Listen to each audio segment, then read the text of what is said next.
Sveiki bičiuliai, trumpas video, audio tema, tai pakalbėsime apie Usher kolonėlės.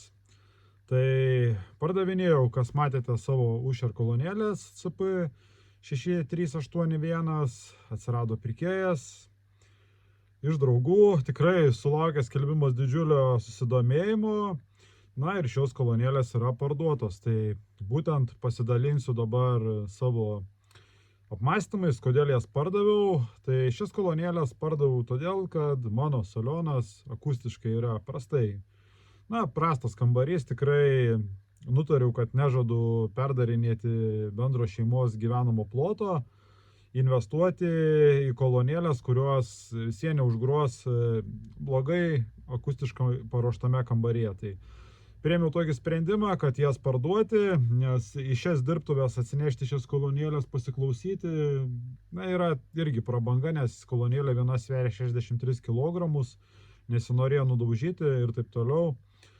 Pirkdamas kolonėlės, pirkau tikrai iš įdomumo, nes tai yra iš CP serijos aukščiausio modelio kolonėlės, norėjau išgirsti, kaip jos groja ir tikrai man pavyko išgirsti.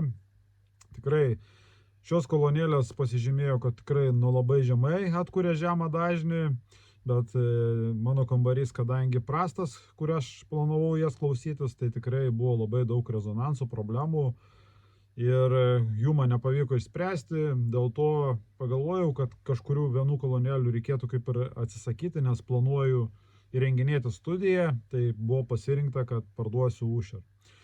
Tai Usher kolonėlės iškeliavo į Panevėžį pas mano draugą, jisai irgi turi dabar su jomis planų, tai planuoja modifikuoti ateityje, manau, filtrus kolonėlių, parodysiu keletą nuotraukų, atsiuntė kas viduje, nes nebuvau net išardęs, tai dabar tiek pats pamačiau ir su jumis pasidalinsiu, kas jų viduje.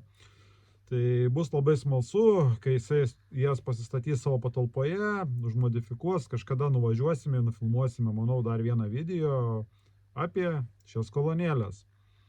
Tai pardavęs, kaip matote, už nugaros matosi Tanojų projektas, kas sekate, matėte, kad buvau pradėjęs Tanojų projektą restauracijos ir šias kolonėlės būtent planavau nešti į savo salioną, nes prieš tai kažkada senai turėjau Gradient Revolution, ten buvo dipolinės, galvoju atviro tipo lentose irgi gal užgros mano salione.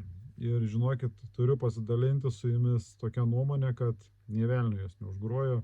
Buvo visiškas fiasko, tragedija, kolonėlės šios Tanoj su originaliais kol kas filtrais, tai tikrai nėra kažkokių nesąmonių pridaryta.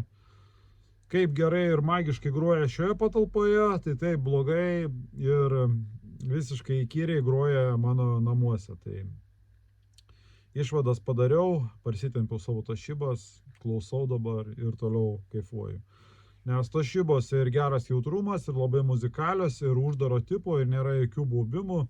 Tai kol kas apsisprendžiau, kad į savo namuose salioną daugiau nebepirksiu jokių ko gero kolonėlių, klausysiu tašybas, nes kad geriau kažkas užgrotų per tiek metų, kiek bandau, tai Gradient Revolution, gal ateityje dar iš Švedijos, Norvegijos parsisiųsiu, tai toks irgi variantas, su kuriuo galėčiau gyventi salione, arba dabar, kur parsinešiau tašybos. Tai toks trumpas video, audio tema, sulaukiu įvairių žinučių, daug kas nori daugiau video audio tema, bet atsiprašau, bet ateina vasara, pradėsiu keliauti, daugiau bus video motociklai, dviračiai.